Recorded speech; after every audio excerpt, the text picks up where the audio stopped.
Welcome to Champions of Rural America. I'm Christina Loren. This is where we dig into the legislation and federal government moves that uniquely impact rural Americans. Sometimes the gap between the so-called flyover states and the Beltway can be vast, but your voices are being heard. And we want to highlight how it's all unfolding.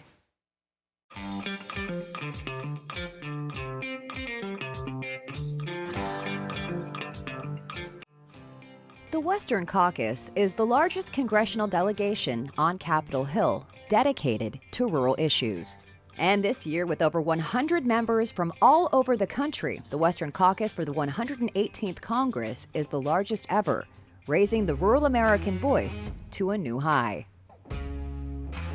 And we want to be very careful that we don't let competitors, those that are adversaries, in fact, get control of any part of our supply chain, any link in that supply chain in our country. It's a matter of national security. This bold group of U.S. representatives and senators understand the vital role that small communities play in the fabric of our nation, and they work steadfastly to accurately convey the realities faced by rural Americans to their big city peers, who tend to favor metropolitan agendas. They are your champions. The Western Caucus Foundation is a nonprofit that works to thoroughly educate lawmakers and policy influencers so that they can make wise decisions on behalf of their rural American constituents. Now, part of that education comes through field tours, offering lawmakers a chance for direct engagement with real-world environments and issues. We recently traveled with the group to Yosemite National Park in California for the summer field tour. That's where we caught up with Senator Cynthia Lummis, chair of the Senate Western Caucus, and Representative Dan Newhouse, chair of the House Western Caucus.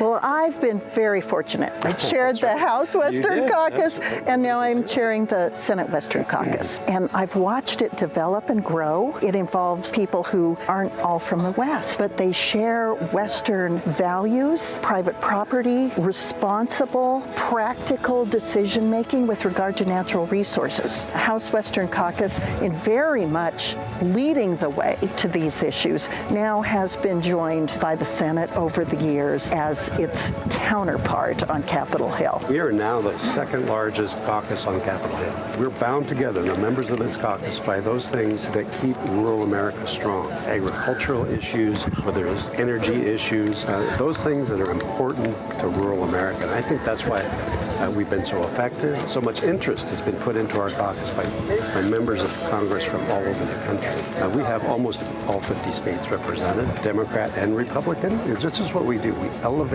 people's voice from around the country. We go out to places in the country, like we're here in California this week, and we're going to bring what we've heard here back to Washington, D.C., and help educate our colleagues so that they are better able to make decisions as it relates to some of the things that are important to people throughout the country. It is nice to know that we have leadership in Washington who are familiar with rural America because they're from rural America. But Western ideals and values are shared by residents all over the country, which is why the Western Caucus, now in its 30th year, has stood the test of time and seen steady growth all over the nation. Here's what Wisconsin Congressman Tom Tiffany had to say about it.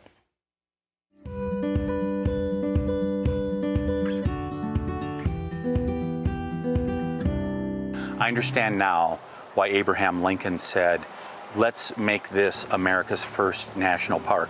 Now, I understand Yellowstone is going to give us a little argument in regards to that, but it was in 1864. President Lincoln said, we need to protect places like that. And that is the truth. But even while we're protecting, we still need to manage. We need to manage those natural resources, because when you simply lock them up, ultimately, some bad things are going to happen, like the wildfires they've seen here over the last number of years. So it's important to have good management, and that's part of what came out of our conversation today.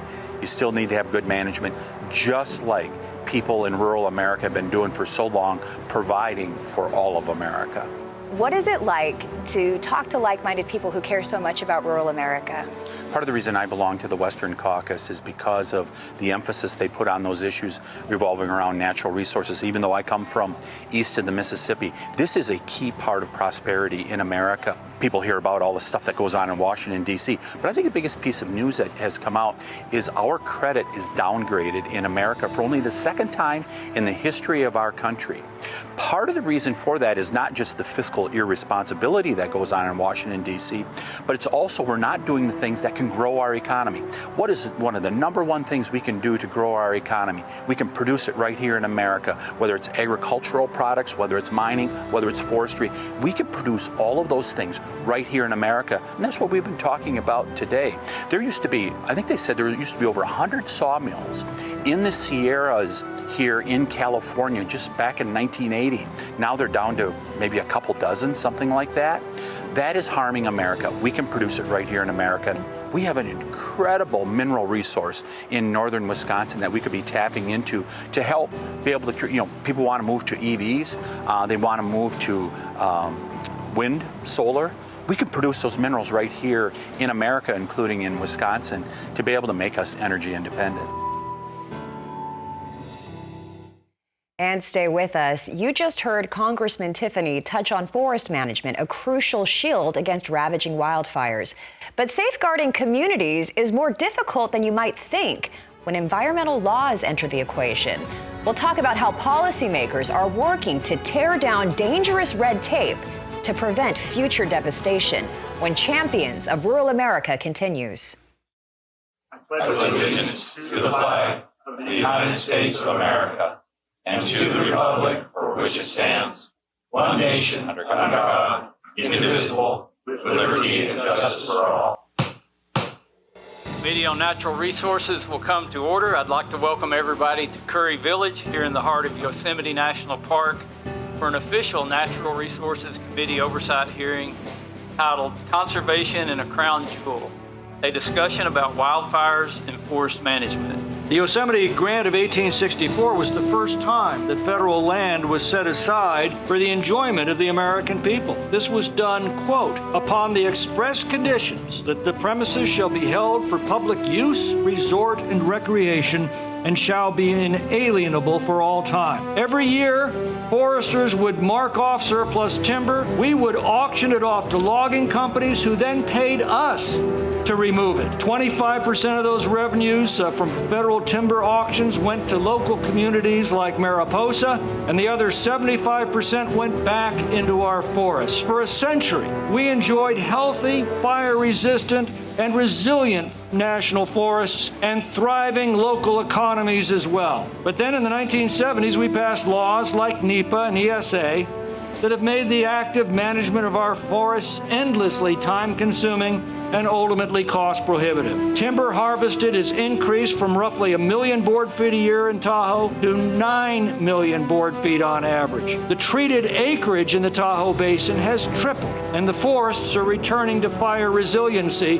This saved the city of South Lake Tahoe from the Caldor Fire just 2 years ago. The Save Our Sequoias bill would employ the same reform to protect our sequoia stands. My bill, H.R. 188, would extend this proven reform throughout the federal lands. We've heard a lot about the damages that have been seen here in California, here at Yosemite. I got to tell you, too, in my home district in central Washington state, we're seeing it, too. We're also seeing the impact of human health, to our agricultural industry. The National Fire Protection Association developed some standards, both nationally and internationally. My state, Washington, I think California has adopted similar standards, and they provide quick responses to save property, to save lives, to save animals. I want to say, too, that many members on this committee, many members of the Western Caucus have come forward with ideas to improve our response to wildfires and improve the situation as it relates to our management of our forests. I think we all need to be good stewards of the land, and I think that's where we got away from. And the problem is we need to bring logging back, good forest management, attack these fires when it comes to these roads, especially in these forests, to make sure that we got adequate roads, especially if we do have a wildfire to be able to get there. During the Caldor Fire, there was a lot of roads that were washed out, and the Forest Service didn't maintain them. So that was one of the reasons why they didn't get to the Caldor Fire quick enough. That's one of the reasons. So like I say, we just need to be good stewards, and we need to focus on that. Welcome back to Champions of Rural America. I'm Christina Loren. Wildfires cause billions of dollars worth of damage every year, and agriculture often takes a major hit. Members of the Congressional Western Caucus point out the key to preventing future destruction starts with better management of our federal lands.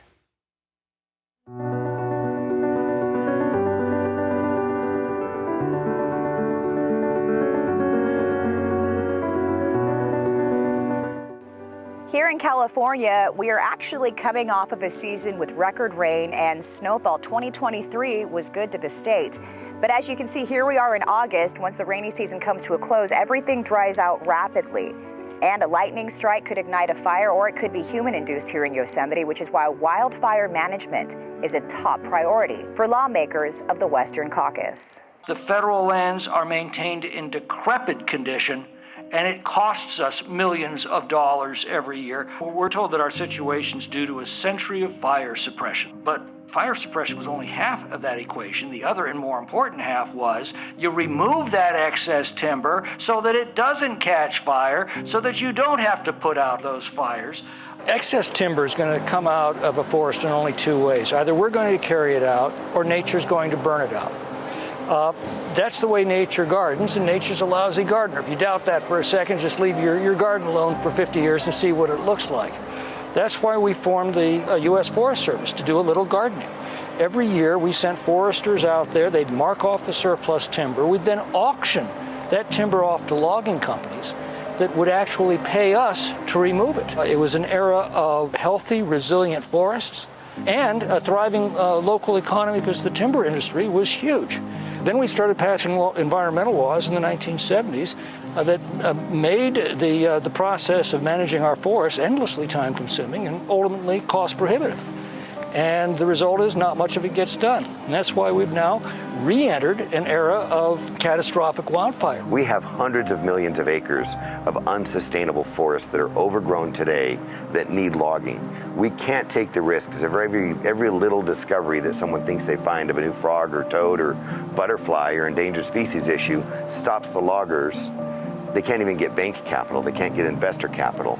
Truckers can't locate to rural communities to provide the services. Loggers can't do their jobs. Sawmills can't stay open. This is a huge economic problem for rural America.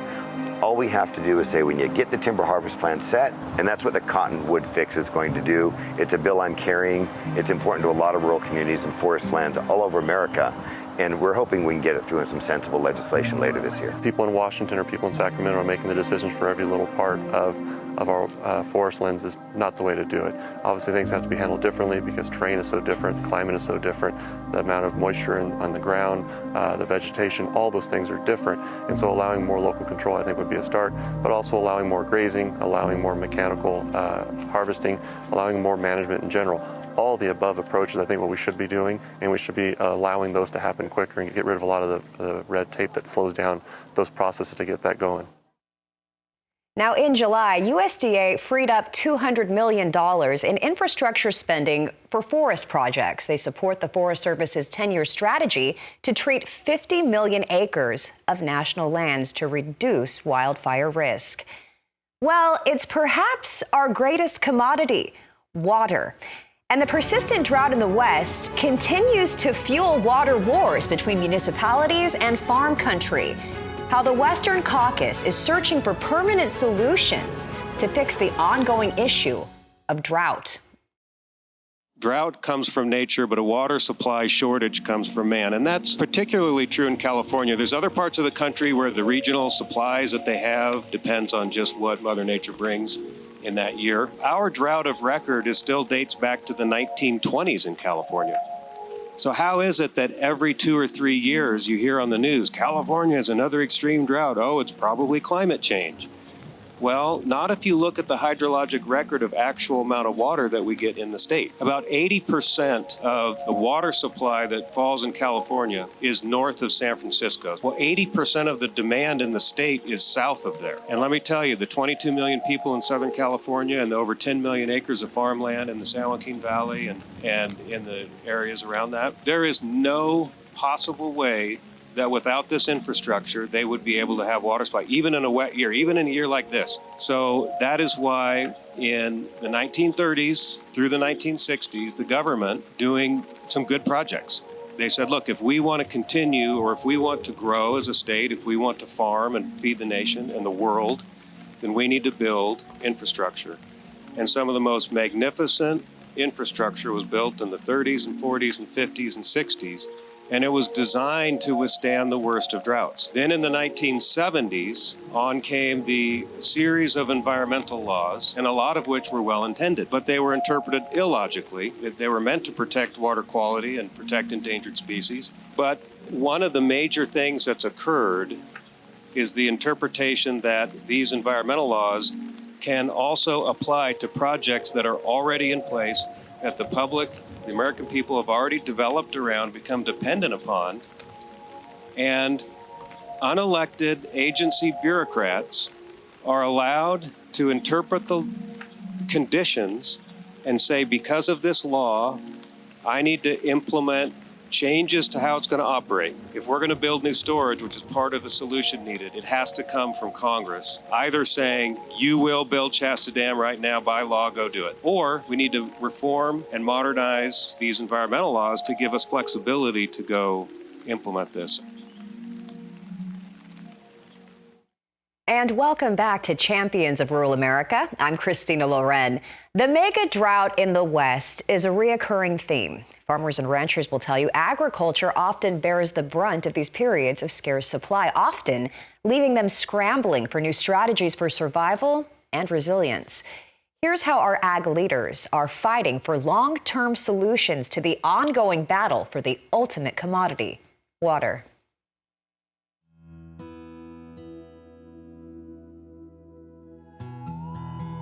This is one of the most iconic views inside of Yosemite National Park. Now, during the winter months, these mountains are covered in snowpack. One of the challenges here in the state of California is collecting the runoff. Without the storage, nobody gets to keep that water, and for our farmers, it means tough times. In the last 100 years, 40 years have been spent in multi-year drought. So we know drought is part of the landscape. So that's the planning that we have to do and improve. And of course, as California has grown in population and increased, as well as our agricultural production, more water is simply needed. Droughts are nature's fault. Water shortages are our fault. Water shortages are a deliberate decision we made 50 years ago, and we are not going to solve our water shortages until we build more dams, and we're not going to build more dams until we overhaul those environmental laws. California is the largest economy within the United States. It's one of the 5th largest global economies in the world. It provides at any given time 50 to 60% of the world's fresh fruits and vegetables. I represent the almond growers and processors of California. We provide 80% of the world's supply of almonds. The United States doesn't manufacture and ship a lot these days, but one thing we do is food. We do it really well. We do know from a study done here in California in the last 5 years that for every acre of productive ag land in California, that supports a minimum of 11 jobs, a minimum. So let's multiply 2 million times 11, and you guys get ready to pay that unemployment check. That is a human and socioeconomic crisis that we're trying to stave off here. The reality of it is of the developed water supply in California, the reservoirs, the conveyance systems that currently exist, 50% of that now is required by law to be provided to the environment for environmental protection and restoration projects. We had flooding through the Central Valley this year. It could have been much worse. It wasn't, because our drainages are all overgrown and clogged up. I've got people in my district in Merced that have been working for 10 years to get a permit to clean the drainage in a creek that broke in 2018 and flooded out the grammar school and homes, a creek that broke again this year. They are still getting additional requirements put upon them by Fish and Wildlife just to clear the creek. Now, if we clear the creeks and rivers and drainages through California, we can actually use more of our dam storage space that we do have for water storage. Instead, we're letting it out because we have to worry about flood control. And another hot-button issue that the Western Caucus is getting in front of is a proposed conservation rule from the Bureau of Land Management. Here's what the two honorable chairs had to say about how they plan on addressing it head on. Let's start with the BLM's proposed rule on conservation. So this is a rule. This is not a piece of legislation that has to go through Congress, does not have to be signed by the president. Talk about why it's so alarming to members of the Western Caucus, and particularly as it pertains to our farmers and ranchers. Absolutely. So thank you for asking that question, Christina. I think at this point, this is the number one focus of the Congressional Western Caucus. The Bureau of Land Management has come up with this rule, which will essentially add conservation to the list of multiple uses for public land. Congress, a long time ago, said we could use it for energy development, for grazing, for timber harvesting, and for recreation, public access. They're essentially proposing to eliminate those activities by tying up these pieces of land through easements for in perpetuity, and we'd never be able to use them again for that purpose. And while that's not just a Western issue, we're the ones, because we live in states that are dominated by public lands, we're the ones that are dealing with it on a day-to-day basis. Some of the states that are primarily private land states don't have near the impact that the federal government has on us. It has to be difficult. I mean, you were born on a cattle ranch. You are a farmer, third generation.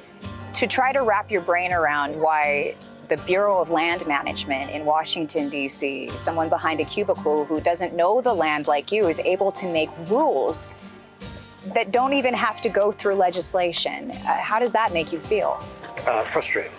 I use the analogy as we were looking up at the sheer rock wall of Glacier Point, but that's similar to some of the challenges, the rock walls we run into in Washington, D.C. when we try to make changes. Great analogy. We're intending to put that rock wall up in front of the Bureau of Land Management. We're in a position to talk about these things because we live with those things. But then you see a wildfire like you're seeing occur so devastatingly in Hawaii, and you realize that these issues are national issues. And so our discussions here, Dan, I think have been particularly timely, and we want to continue to raise them when Congress reconvenes. Thank you for being our champions of rural America. We appreciate you very much. Thank you, Christina. Yeah, and thanks RFD-TV for bringing these issues to the forefront. Thank you for your focus on these things. That's very important to help educate the entire country on the things that are so important. And we will be keeping our eyes fixed on the matters that are important to you. That's it for our first episode of Champions of Rural America. In our next show, we're going to take you to Washington, D.C. as the Western Caucus celebrates 30 years in Congress. Thank you so much for joining us. Wishing you and your family a beautifully blessed evening.